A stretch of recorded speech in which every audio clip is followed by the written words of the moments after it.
شاه صاحب ته پرپس پرېږ تالیا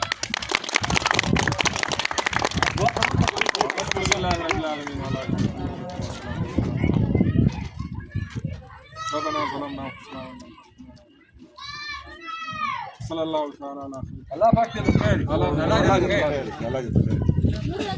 بسم الله الرحمن الرحیم له خیره سره د دې زیان نسلینو پبلیک سکول اینډ اکیډمي خانوزۍ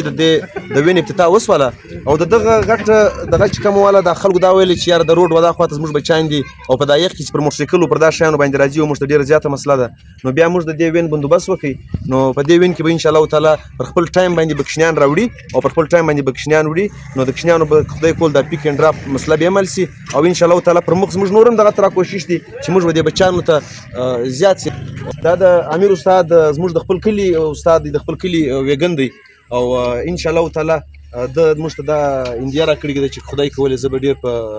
ډیسپلین سره دا کار تر سره ورسوم خدای کول نو ان شاء الله تعالی دا که د چا د غیله موږ سره رابطه وکړي د چا د بچیانو د پیک اینډ ډراپ مسله دغه مسله به ان شاء الله تعالی حل شي ډېره مننه بسم الله الرحمن الرحیم سبحان الذي سخر لنا هذا وما كنا له مقرنين وإنا إلى ربنا لمنقلبون دا د سفر دعا ده همیشه چې ته یې په وین کې ځئ او له کوره راځئ یا له دوی خوا ځئ دغه دعا به ویل ښه دی اوس مو دعا وویله سوکه سوکه په ترتیب باندې یو هلک خیزوي وین شابس شابس شابس ویری ګوډ شابس شابس سوکه سوکه سوکه سوکه شابس پر سیټانو به پښې نه ږدئ ښه